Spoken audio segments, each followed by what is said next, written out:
Yo declaro que esta noche tenemos dispuesto el corazón para recibir tu palabra, Señor. Y que vamos a ver la expectativa tuya con respecto a mi vida, Señor, porque tú tienes planes y propósitos eternos, Rey Divino. Tu palabra me enseña que tus pensamientos son de bien y no de mal, Señor.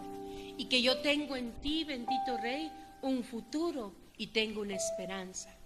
Tuya es la gloria, tuya es la honra, tuya es la alabanza.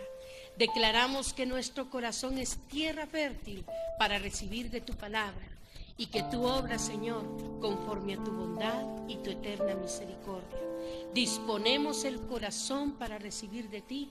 Háblanos, Espíritu Santo de Dios, y cámbianos hoy, bendito Rey. Haz algo nuevo en nuestro ser. Transfórmanos, cúbrenos con tu presencia y que tu bondad se manifieste esta noche, desde ahora y para siempre, Señor, en nuestra vida. Que esta palabra de vida nos transforme, nos renueve, nos restaure, nos cambie, aún así nos tenga que sacudir por dentro. Que tu misericordia se manifieste, bendito Rey. En el nombre de Jesús, amén, Padre, y amén. Amén. Pues lo que hoy les voy a compartir es la expectativa de lo mejor de Dios sobre mí. La expectativa de lo mejor de Dios sobre mí. Quiero que me acompañes al capítulo 11 de Hebreos, versículo 6. Hebreos capítulo 11, versículo 6. Sabemos que Hebreos 11 habla acerca de la fe. Y el versículo 6 es bien claro y nos dice, pero sin fe, ¿qué dice? Es imposible agradar a Dios.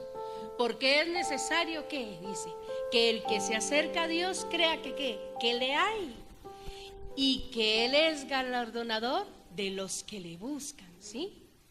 Entonces, si por un momento pensamos, ¿realmente vivimos esto? Nos pasa que a veces no lo vivimos, ¿pero por qué? Porque no creemos. Cuando hay confianza en nuestro corazón, es porque nosotros estamos creyendo en Dios que Él va a hacer y va a obrar. Que no importa cómo Él obre y haga, que va a cumplir su propósito en nuestra vida. Yo cuando he escudriñado y he visto la palabra, hay un punto bien claro que yo lo aprendí en los libros de Max Lucado. Me gustan mucho sus libros, como él escribe, pero es un hombre sencillo para escribir, pero que habla palabra de verdad. Y cuando leí, dice, fe es creer que Dios siempre hará lo correcto. Es confiar en que a pesar de que vive una circunstancia difícil, Dios siempre va a hacer lo correcto, porque Dios no se equivoca, aunque nosotros nos equivocamos y nos confundimos. Para alcanzar lo mejor de Dios y poder ser aprobado por Dios en todo lo que tú haces, ¿qué debes hacer o qué debemos hacer? Debemos vivir en un nivel extraordinario de fe, donde todas las cosas nos van a ser posibles en Él, sí. Porque entonces nuestra confianza está plenamente fundamentada ¿en quién? En Dios y en su palabra. Porque dice que su palabra es vida, es verdad. La palabra nos renueva, nos transforma, pero nos da vida. Él cambia nuestro ser interior. Algo sucedió cuando Cristo manifestó su ministerio sobre la tierra y empezó a predicar la palabra. Confrontaba a los fariseos, pero el mismo pueblo estaba prestando atención a lo que Jesús hablaba. Algo estaba pasando en lo espiritual. Estaba habiendo un rompimiento de todo, porque Jesús venía a manifestar la vida misma de Dios.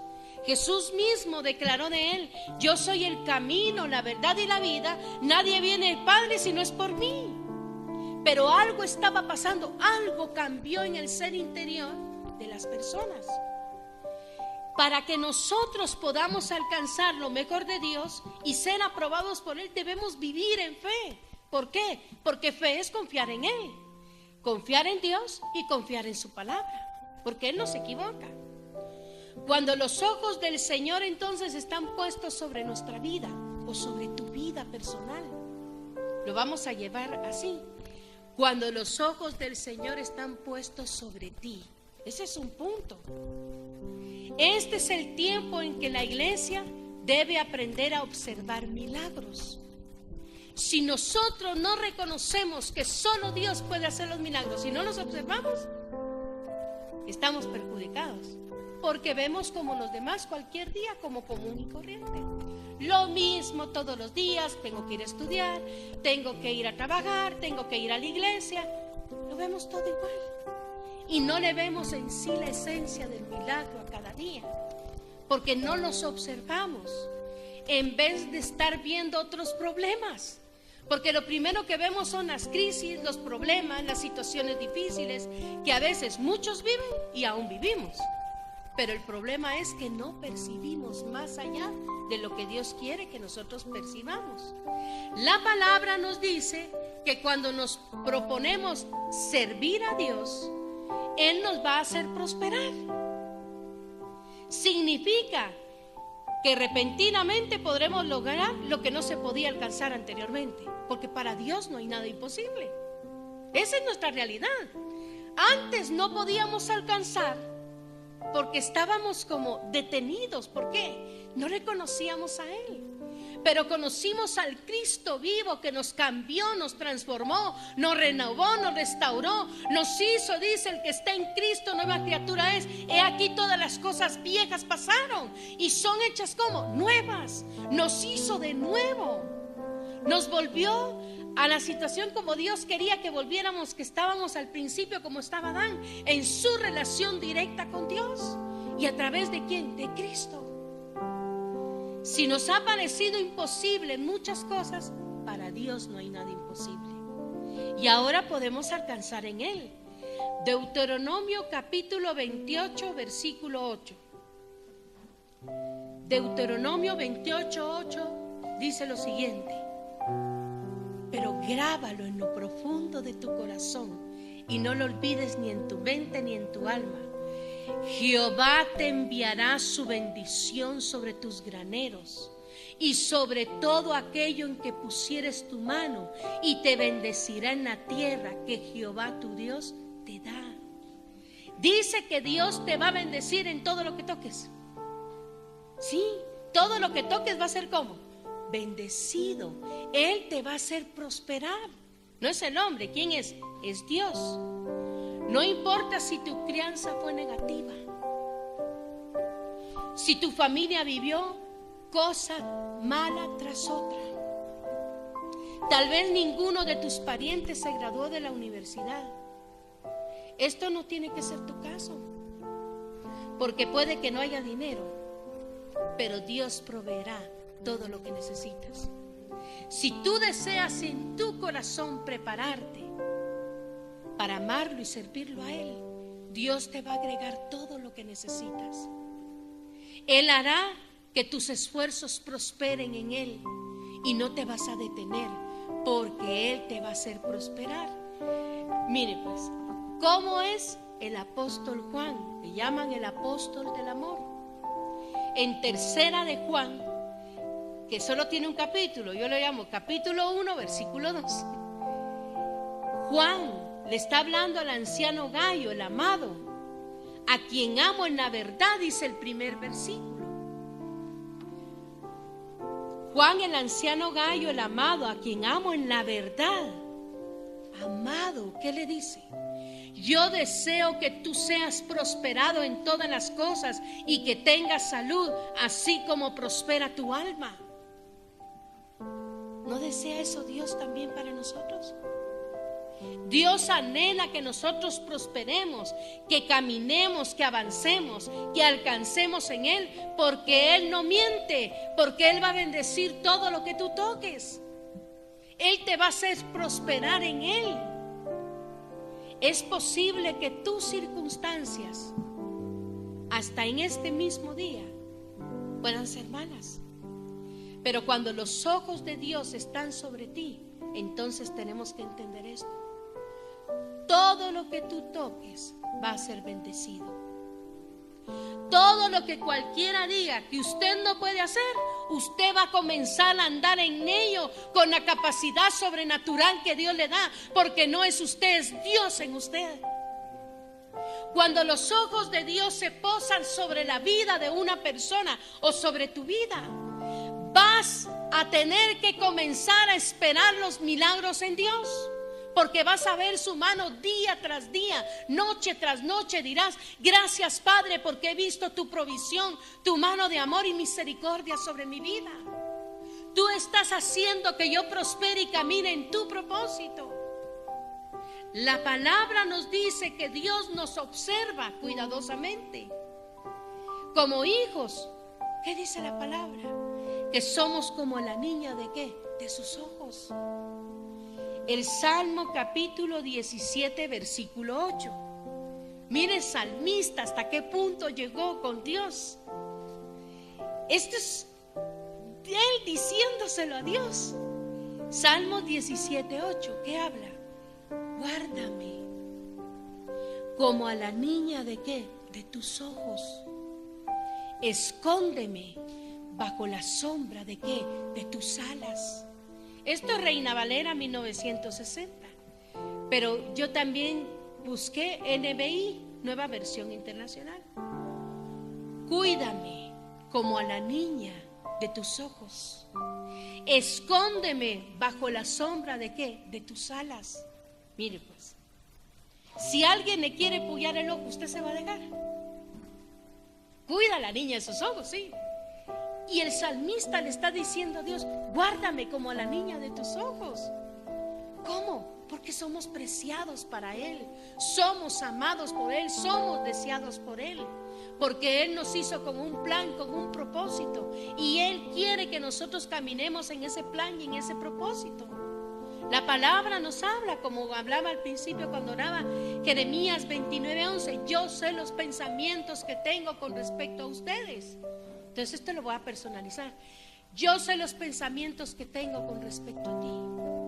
Mis pensamientos para ti son de bien y no de mal.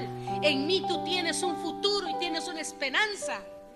Amén. Y no te lo está diciendo el hombre, te lo dice Dios mismo, que es tu Padre, que te formó, que sopló vida en el vientre de tu madre y te escogió para su propósito. Y hay un plan perfecto para tu vida. Hubo un tiempo que para el pueblo del Señor, en que el diablo usó todas sus desilusiones y el cautiverio pasados como una forma de disminuir la expectativa de una intervención sobrenatural, porque decían: seguimos en las mismas, no cambiamos, no podemos ir para adelante. Cada vez que avanzamos era como el cangrejo, iban para atrás. Entonces, en lugar de tener fe con respecto a un milagro, temían no recibirlo, porque pareció no recibirlo en una ocasión anterior. En lugar quizás de ver una sanidad, se preparaban para una tragedia, debido a que les enseñó una experiencia del pasado.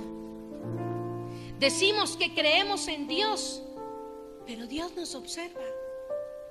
Él ve nuestros actos y palabras que expresan temor a lo desconocido o temor a lo que podría pasar, porque pensamos de una manera que no es de acuerdo a la palabra. La palabra misma nos enseña, dice: tus pensamientos no son mis pensamientos, tus caminos no son mis caminos, porque dice: hay una distancia tan alta del cielo a la tierra, que así es el distanciamiento que hay de tus pensamientos y de tus caminos con respecto de los míos. Pero te voy a decir, tú no tienes que temer temor a lo que pueda pasar, y tampoco temor a lo desconocido. No lo creas. ¿Por qué? Cuando Dios observa algo, Él hace milagros y hace que las cosas prosperen. Dios hace que las cosas prosperen, que las personas prosperen, que puedas alcanzar, que puedas obtener. Él toma una vida que antes estaba invadida por el diablo.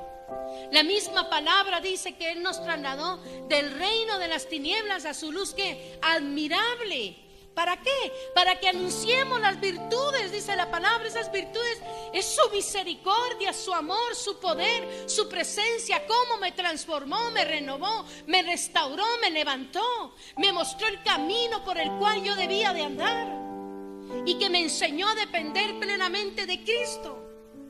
Cuando el pastor oraba y clamaba a Dios y oraba y decía: asidos de Cristo, con el fin de no soltarnos de Él, tomarse de su mano. Y así, Dios, Jesús, yo no me voy a soltar de ti, me voy a tomar de tu mano. Aunque pase lo que pase, viva lo que viva, yo me voy a sostener por tu amor, tu bondad, tu misericordia, tu vida. Porque al final tú tienes el pleno control de mi vida, y no el hombre, ni el mismo diablo, ni las circunstancias.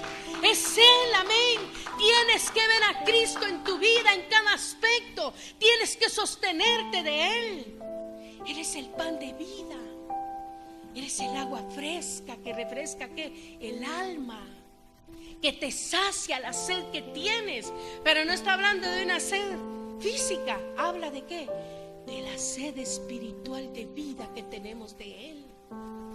Nosotros dependemos de Él, de su bondad, de su misericordia.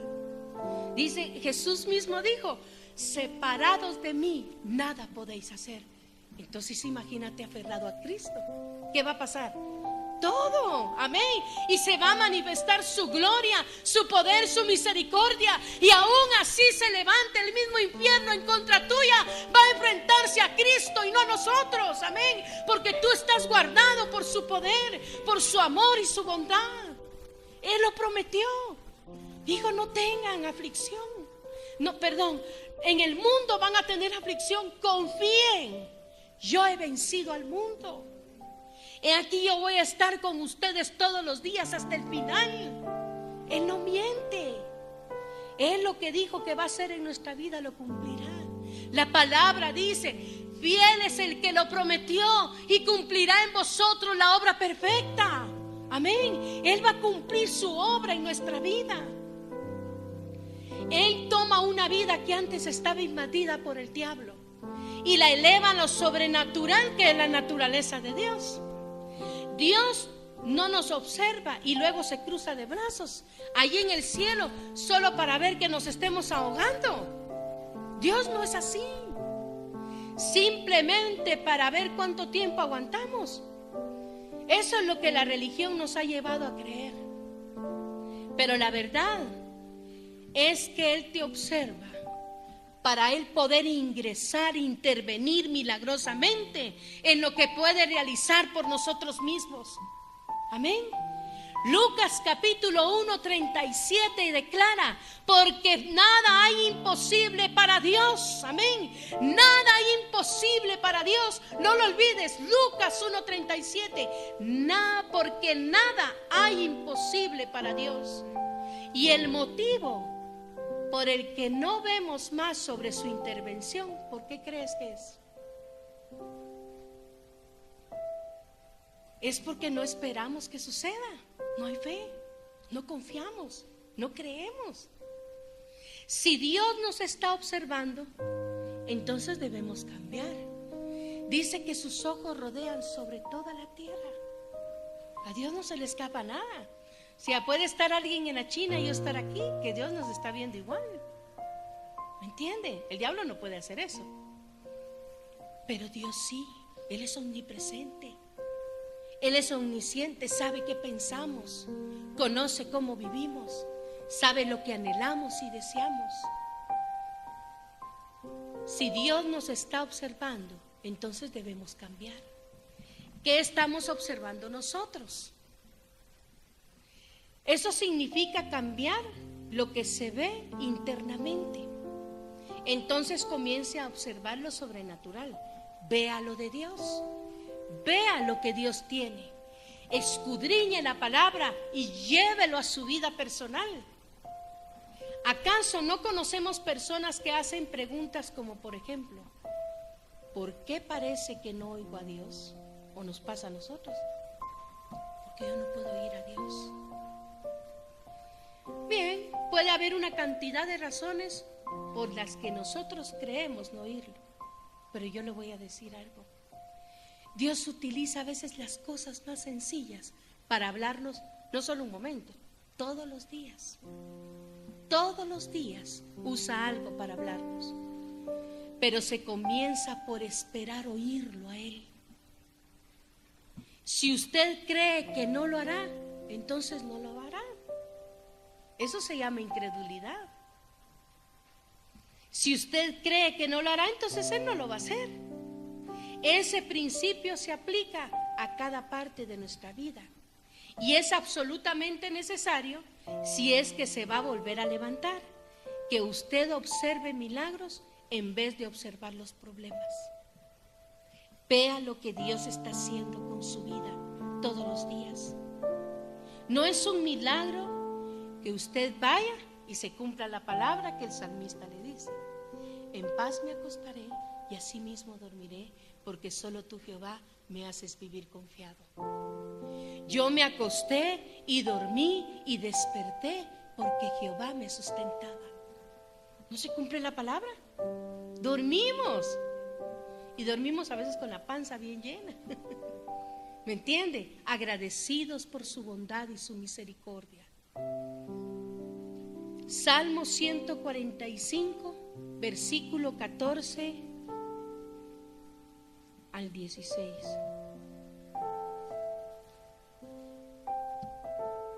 Salmo 145, versículo 14 al 16. ¿Qué dice la palabra? Sostiene Jehová a todos los que caen. ¿Y qué más dice? Y levanta a todos los oprimidos. Los ojos de todos esperan en quién, dice el salmista, en ti. Y tú les das su comida a su tiempo. Abres tu mano y colmas de bendición a todo ser viviente. Y no lo estoy diciendo yo, lo dice la palabra. Amén. Mire qué dice Jeremías 31, 28. Jeremías 31, 28 declara: así como tuve cuidado de ellos para arrancar y derribar y trastornar y perder y afligir. ¿Qué declara? Tendré cuidado de ellos para edificar y plantar. ¿Dice quién? Dice Jehová. En otras palabras, usted puede recibir estos versículos para decir que cualquier victoria que haya ganado antes debe ser ahora su vara de medir. Así como el Señor lo guió antes por situaciones imposibles, así lo hará Él observar esta vez con ese mismo nivel de intervención de parte de Él. Deje de hacer referencias a las desilusiones y comience a observar las bendiciones inusuales. Mire cómo le dice en Job, está ahí, dice: te acordarás, dice, si te llegas a recordar de las cosas que pasaron, como de aguas que pasaron. Ya no vea sus desilusiones o sus fracasos. Vea lo sobrenatural que Dios tiene para usted y para los suyos. Así como Dios le observa, comience a observarlo usted. Levántese cada mañana y diga: este es el día para que Dios sane a alguien, o este es el día en que mi familia se salvará. Comience a ver un milagro y hable sobre él. Declárelo delante de Dios. Él lo hará sí o sí. Y si no tiene el hábito de observar la intervención milagrosa de Dios, entonces incluso cuando ésta llegue, entonces no la va a poder ni advertir. Pero si este es el hábito, se desarrolla en usted, lo va a ver manifestarse cada día de su vida hasta que usted llegue a la presencia de Dios, porque va a manifestar toda su naturaleza poderosa sobre su vida y sobre los suyos. Pero debe confiar y creer en Él. Sepa de la misma manera en que milagrosamente derrotó la obra del diablo en el pasado, esta vez volverá a ser Dios milagros, porque esto es lo que sucede cuando los ojos del Señor están puestos sobre ti, sobre tu vida. Él manifiesta su bondad y su misericordia. Los ojos de Dios sobre ti, ¿sí? El otro punto es: tú puedes experimentar un grito de alegría y de gozo. Sí, lo puedes vivir en el Señor. ¿Qué dice la palabra? El gozo del Señor es mi fortaleza, ¿sí? Salmo capítulo 30, versículo 5. Salmo capítulo 30, versículo 5. ¿Qué dice la palabra? Porque un momento será que su ira, pero su favor, ¿qué dice? Dura toda la vida. Por la noche durará el lloro y por la mañana, ¿qué dice? Vendrá la alegría. ¿Quién no se ha equivocado en la vida? Todos. Es tan fácil y tan sencillo cometer errores y equivocarse. Y no siempre se producen, a veces por una actitud negativa de nuestro corazón o de soberbia, que a veces, que es lo que normalmente le pasa al ser humano, ¿verdad?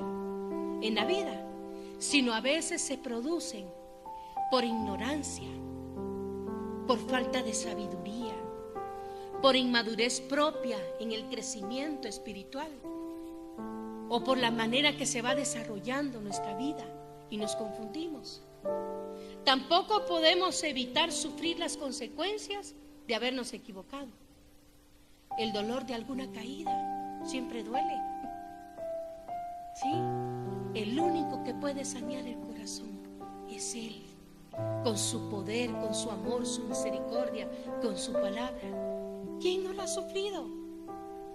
Equivocaciones, errores, y a veces no voluntariamente o no porque no quisiera, sino como decíamos, por ignorancia, por falta de sabiduría, por la forma en que se fue desarrollando nuestra vida.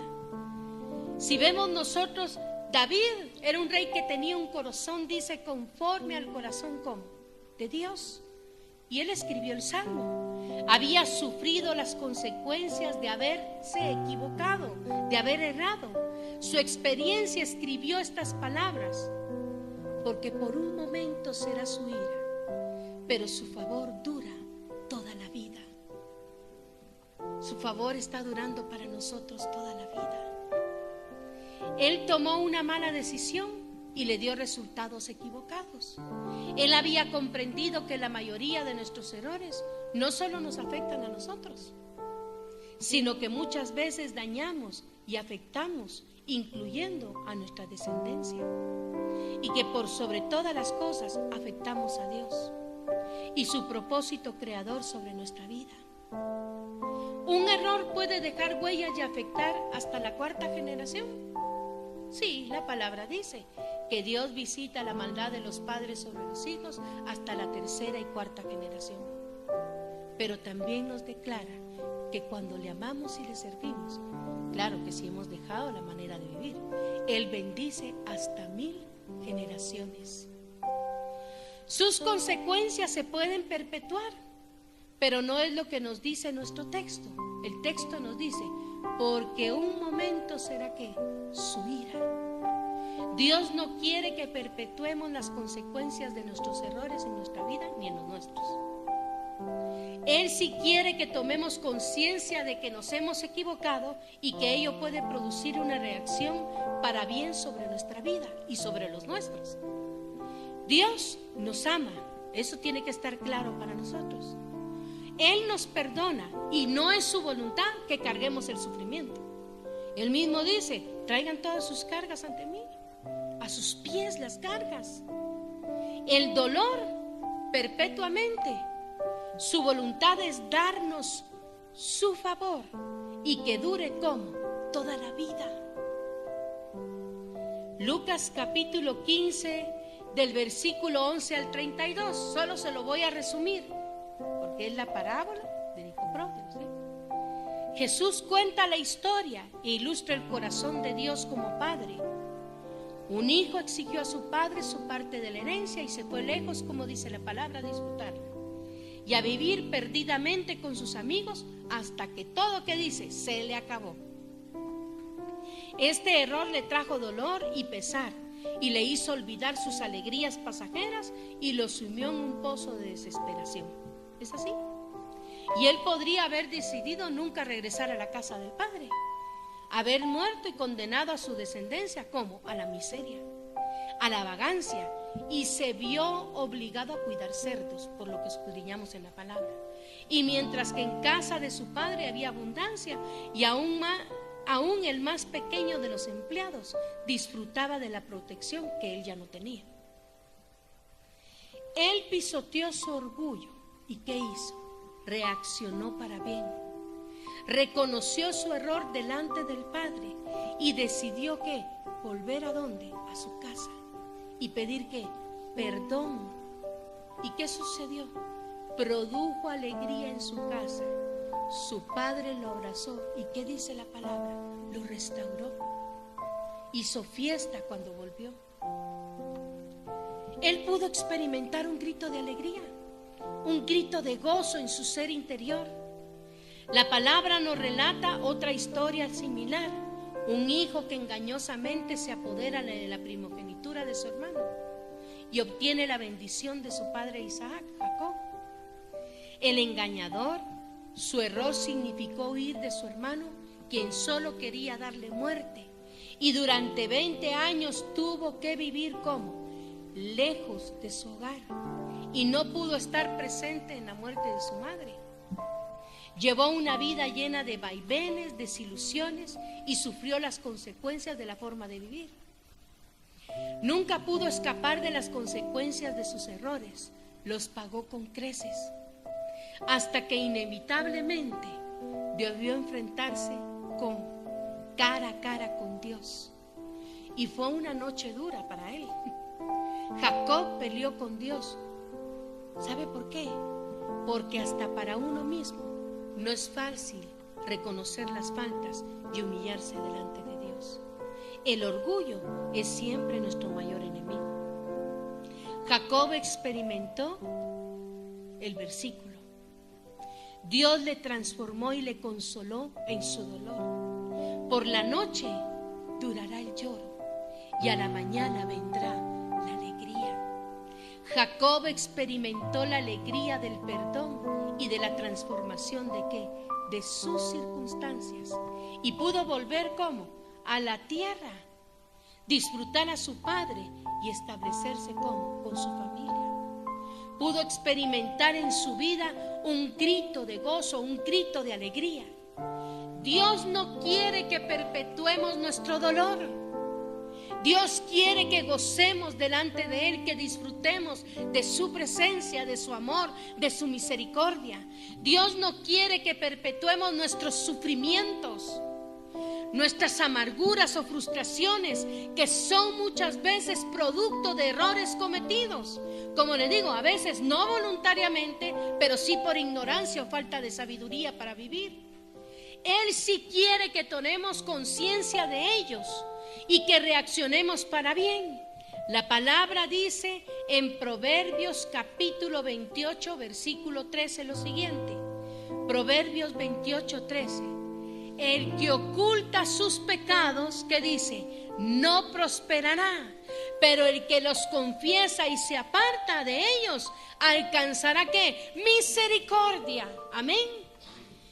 Acompáñeme a Salmos capítulo 32 versículo 3 al 4.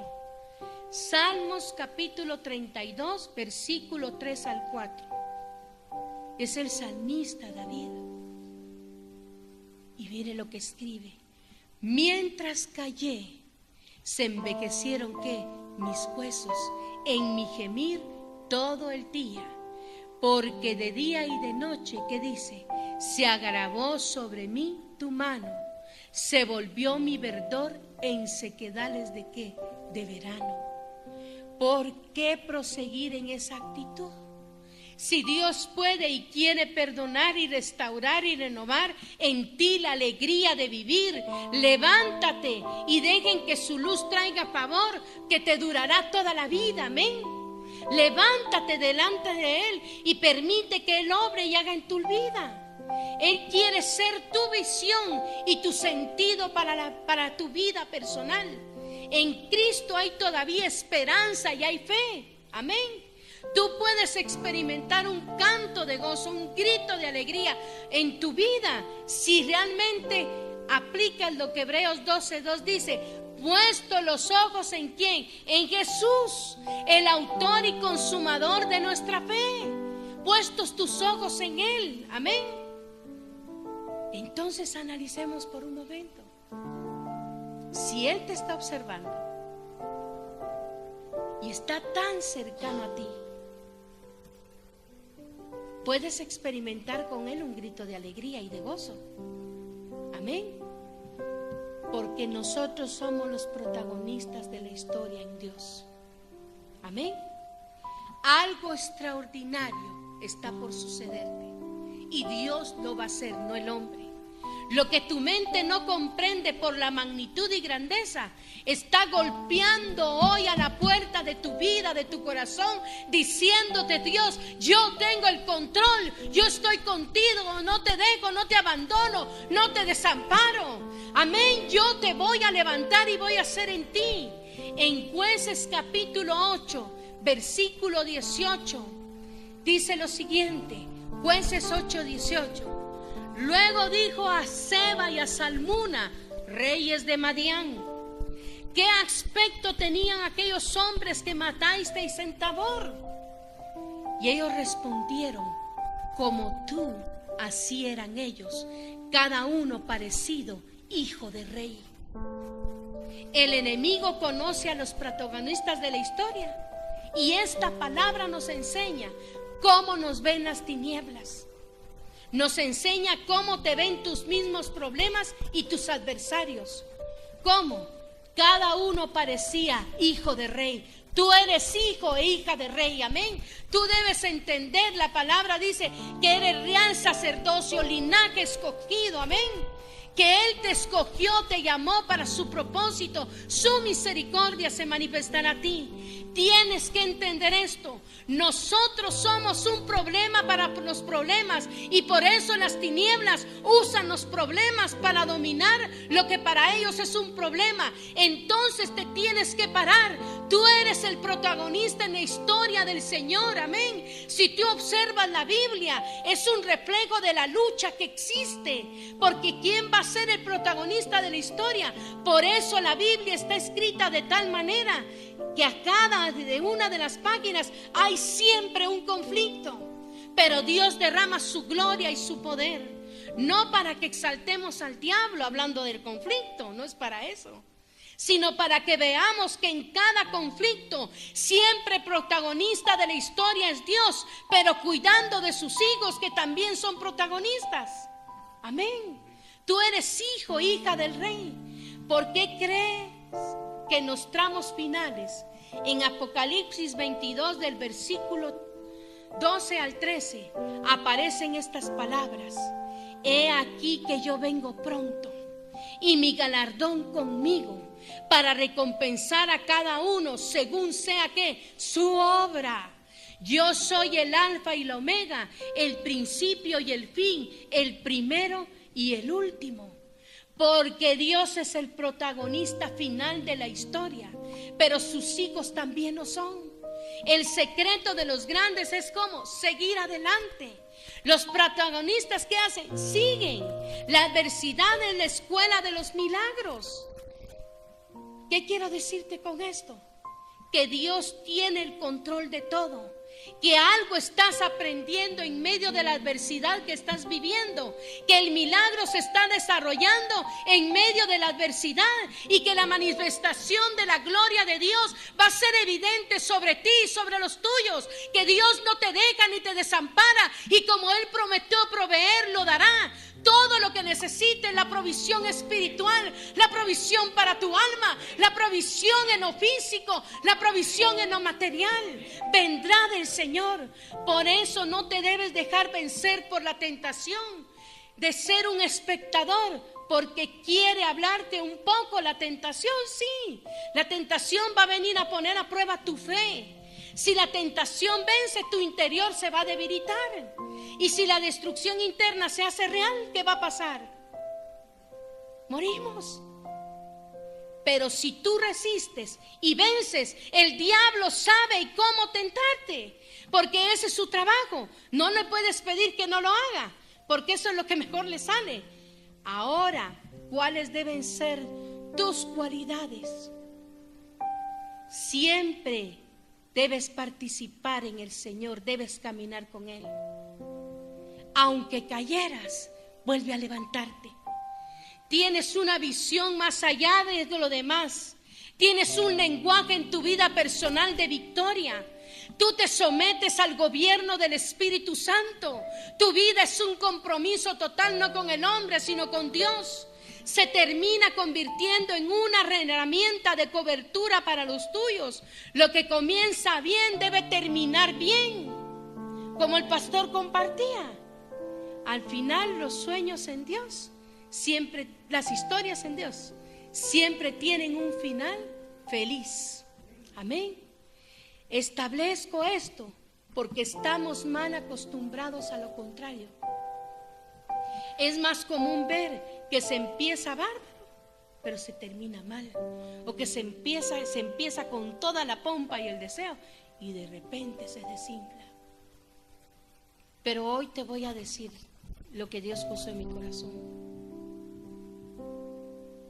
Te profetizo que aunque hayas empezado bien o mal, vas a terminar bien en las manos de Dios, declarando el poder y la presencia de Dios, acompañándote todos los días de tu vida. En 2 de Timoteo capítulo 4 versículo 10 dice: porque Demas me ha desamparado amando este mundo y se ha ido a Tesalónica, Crescente fue a Galacia y Tito a Dalmacia. Demas era un fiel ejemplo de cómo se puede dejar de ser protagonista independientemente de con quién estés trabajando. Él trabajó con el apóstol Pablo por 6 años y después lo abandonó, porque eso lo dice la palabra. Si no le permitimos al Espíritu Santo que nos afirme, terminaremos abandonando nuestra dependencia de Él, de ser constantes solo por instantes. Demas significa aquel que puede gobernar a otros. Es irónico, alguien puede dominar a otros, pero no a sí mismo. Esta historia nos enseña que no todo lo que comienza bien termina bien. Entonces, hoy se puede quebrar esta maldición sobre tu vida.